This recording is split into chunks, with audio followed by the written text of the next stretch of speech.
Good morning everyone. Myself Kausar Momin, 7th standard, subject Science, chapter number 20 in the world of stars. In this chapter, in the last lecture, we studied up to sky watching. Today we are going to discuss about constellations. What is the meaning of constellation? We have seen this word in the previous topic also, but to understand clearly, there is a specific definition for constellation. Definition for constellation is a group of stars occupying a small portion of the celestial sphere is called constellation. What is the meaning of it? Obviously, we know stars which are present in the sky. So, group of stars occupying a small portion of the celestial sphere is called constellation. So, group of stars having a specific portion, they are occupying a portion and which comes in a sphere, that is called as constellation. So, some of these stars appear from certain figures of animals, humans, or objects. Obviously, you may have seen when you are observing clearly in the sky, at that time this group of stars you can observe. So they can be figures like animal, human, objects. Like we say, oh my god, these shapes look like so elephant and all. Observe in the sky, you will get it clearly. So next we will go ahead. These figures have been made after certain events or beliefs of times when the constellation were identified. In this way, Western observers have divided the celestial sphere into 88 constellations.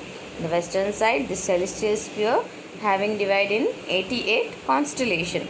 Similarly, ancient Western astronomers put forward the idea of 12 zodiac signs, whereas Indian astronomers suggested the 27 nakshatras.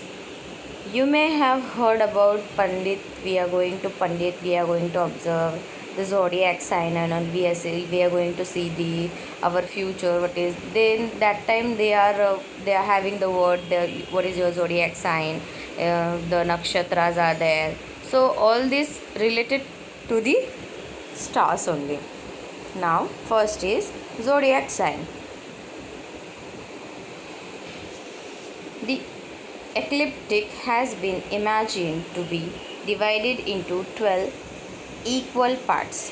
Thus, each part subtends 30 degrees at the center of celestial sphere. This way, we should have to divide a 12 parts. So that means each angle has a 30 degree. Each of this part is called as a Rashi, or we can say zodiac sign. You may have heard about what is your Rashi word and all. So that is zodiac sign.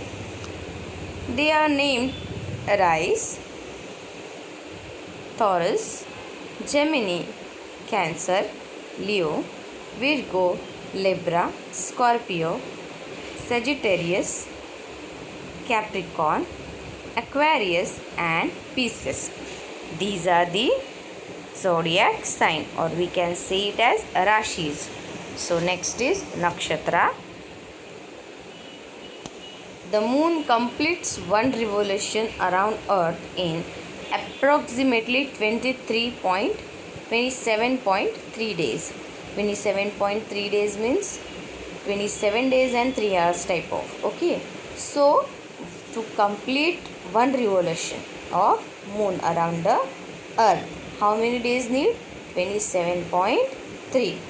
The portion traversed by moon in one day. Whatever the portion transferred by moon in one day, that is called as nakshatra. Definitely there will be a definition for nakshatra, and definition for nakshatra is the portion traversed by the moon in one day is called a nakshatra. How it travels? So, we are having a statement, moon completes one revolution around the earth. Suppose this is earth and here is the moon. It is completing its complete revolution towards the earth. That means to complete this revolution, moon needs 23.7 days. But with one day, whatever the revolution comes with the moon, that is called as nakshatra. So if we divide 360 degrees into 27 equal parts, 360 degree means this 360 degree, we have to divide this 360 into 27 equal parts. Each part is about 13 degree and 20 minutes. A nakshatra is known from the brightest star that it contains. Nakshatra is a brightest star.